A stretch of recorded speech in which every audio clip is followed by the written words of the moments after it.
자, 이번에 볼 거는 공공서비스 규모 논쟁이에요. 어떤 사람은 과소공급설, 어떤 사람은 과다공급설인데 시험에는 주로 7급에 나올 건데 누가 과소인지 누가 과다인지만 알면 돼요.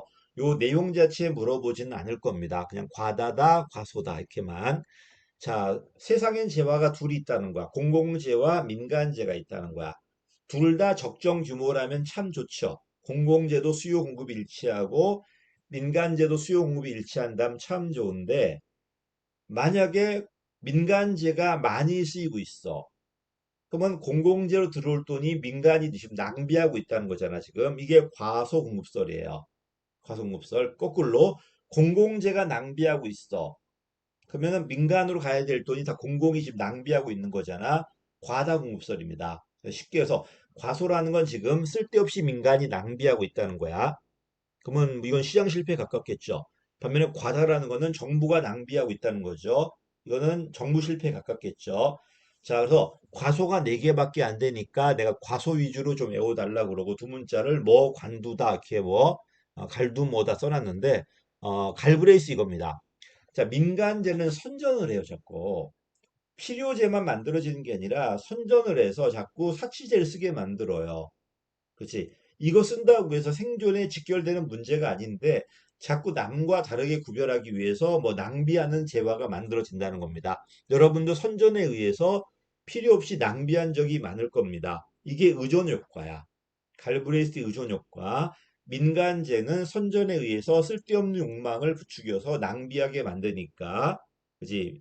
정부에 들어올 돈이 공공으로 들어갈 돈이 민간이 지금 낭비하고 있다는 겁니다. 그래서 하나 책이야 풍요 사회에서 이런 말이 나와요. 가난한 사회일 때는 필수재밖에 못 만들겠지만 풍요 사회가 되다 보니까 나와 너를 구별짓는 재화를 만들어요. 쓸데없이 크게 만들고 뭐 이런 거 비싸게 만들고 이러면서 민간이 지금 낭비하고 있다는 겁니다. 선전효과. 두젠베리의 전시효과도 마찬가지야. 체면 때문에 민간재를 과다하게 쓴다는 겁니다. 그렇지. 공공재를 체면 때문에 과다하게 쓰진 않잖아요. 체면을 유지하기 위해서 이게 전시효과라고 그러고요.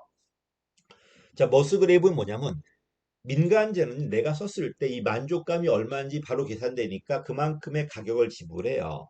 근데 공공재, 국방, 외교, 치안 같은 것들 지금 만족감이 얼마인지 모르잖아, 지금. 이러니까 비용은 조세는 내가 직접 내는 것처럼 보여서 비용은 느껴지는데 내가 느끼는 만족감은 잘 모르겠단 말이야. 이러니까 세금을 안 내게 하겠다는 게 조세 저항이 안 내려고 한다는 게 일명 시민사회 실패라고 그래요.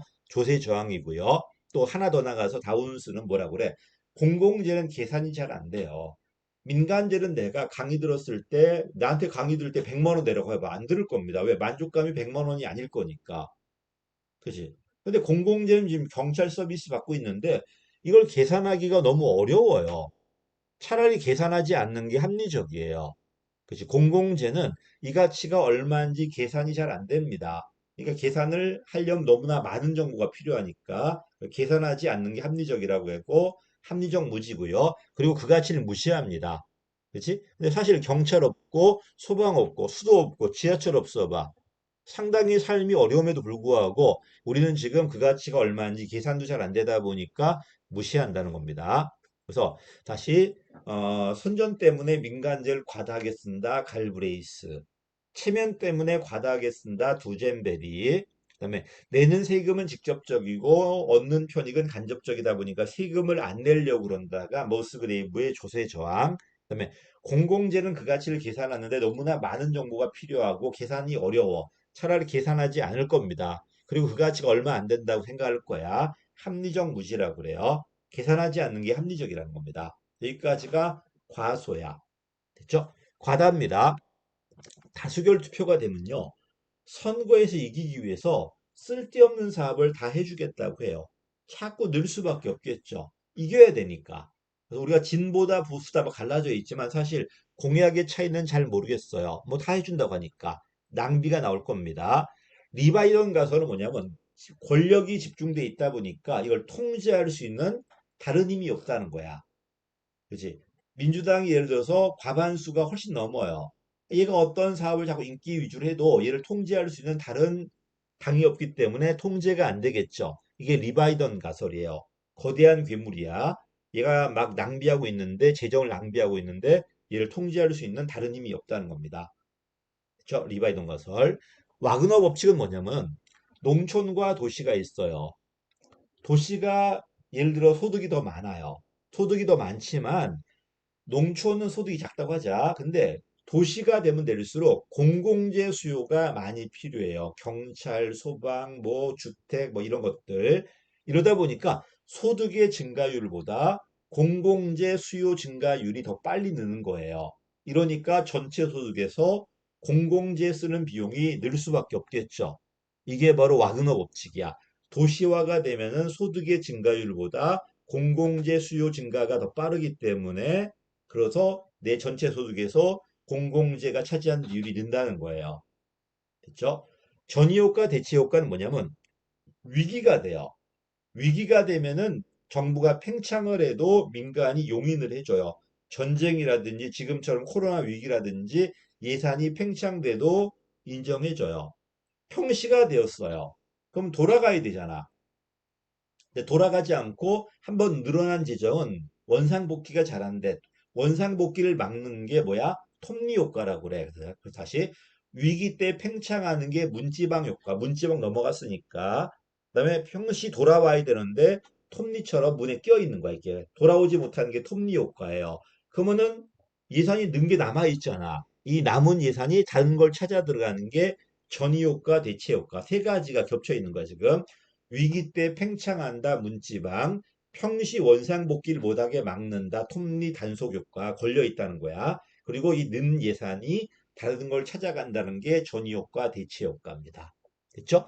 리스크하는 예산 극대화 가설, 관료들이 사익을 추구하기 위해서 필요한 예산보다 2배 낭비한다는 게 예산 극대화 가설이고 나중에 공공선택론에서 볼 겁니다.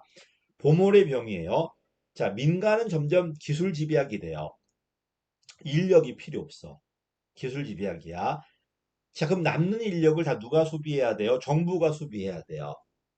정부는 100명으로 일할 수 있었는데 갑자기 민간에 남는 인력이 이거 실업으로 놔두면 안 되잖아. 정부로 소비하다 보니까 150명이 일하는 거야. 그럼 100명이 일할 것을 150명 일하니까 생산성은 떨어졌죠. 근데 인력이 50이 늘었기 때문에 인건비 늘었잖아요. 그래서 자꾸 지속적으로 인건비가 늘어나는 현상을 보몰의 병이라고 그래요. 네, 보몰의 병, 요 얘기고요. 그다음에 중앙 집권되어 있을 때 아까 통제가 안 되기 때문에 권력이 커진다, 예산이 커진다는 게 리바이던 가설인데 정반대 일이야. 정반대 이론이에요, 이거는. 오히려 분권화돼 있을 때 중복의 문제가 터지기 때문에 낭비가 나온다는 게 할거적 구조예요. 규모의 불경제야. 한 곳에 중앙에서 다 한다면은 규모 경제가 나올 텐데 지방별로 막 갈라서 한다면은 낭비되고 있잖아요. 지금 규모 경제가 안 나올 거니까요. 할거적이다. 그래서 리바이던 가설과 분권적 예산 구조는 느낌이 반대처럼 보이지만 모순되진 않아요. 논점이 다르니까. 하나는 통제가 안 되니까 팽창을 해도 막을 수 없다는 소리고요. 얘는 지방 분권이 돼버린 지방별로 따로따로 만들어야 되기 때문에 규모의 불경제가 나올 수 있다는 겁니다. 또 조세로 걷어버리면은 반발이 심하겠지만 빚으로 해버리면 현 세대가 반발이 없어요. 공채나 간접세, 그 국공채 발행했을 때 이건 지금 우리가 세금 내는 게 아니기 때문에 현 세대가 반발이 없으니까 팽창을 한다는 겁니다. 또 직접세가 아니라 간접세. 직접세는요, 통지서가 날라와요. 네 얼마 세금 내라. 반발 심하겠지만 간접세는 내가 먹고 마시는데 세금이 있는데 그게 얼마인지 모르겠단 말이야. 부가가치세가 대표적이에요. 이런 거는 반발을 못할 거니까 팽창하더라도 우리가 막기 힘들겠죠. 또 쓸 걸 먼저 정한 다음에 걷어봐. 그러면 쓰는 게 정해지면은 그만큼 더 걷어야 되겠죠. 이게 양출제입이야. 나갈 걸 먼저 계산하고 걷을 걸 계산한다는 거야. 그러니까 쓸 게 정해지면은 그냥 걷기만 하면 되잖아요. 그냥 국가는. 이걸 방지하려고 지금은 양입제출이야. 들어올 걸 먼저 계산한 다음에 그 범위 내에서 쓰라는 게 나오고 있습니다. 총한도를 제약하는 새로운 예산 제도죠. 그다음에 정부는요 얼마 써라는 지출 한도가 없어요. 자, 민간은요 내가 아무리 많이 쓰고 싶어도 내가 버는 이상으로 쓸 수가 없어요. 한도가 정해져 있지만 정부는 그냥 세금만 거두면 되잖아요. 그지? 그러니까 용도 정한 다음에 세금 올려버리면 막 거둘 수 있단 말이에요. 이게 이제 정부의 낭비 원인이 된다는 겁니다. 그래서 시험에 나왔던 게 보물의 병이라든지 예산 극대화 가설, 전이효과, 대치효과 이런 것들, 리바이던 가설 이런 거 나왔을 때 제가 내용 다 설명드렸지만 내용을 물어보기보다는 그냥 과다인지 과소인지를 물어봐요. 그지? 그래서 누가 과소고 누가 과다인지 이것만 잡아두시면 됩니다. 와그너는 과다, 니스카넨 과다, 보몰도 과다 뭐 이런 식으로. 그래서 과다가 좀 많으니까 과소 위주로만 좀 정리 한번 해보십시오. 여기까지가 공공재 규모 논쟁입니다. 감사합니다.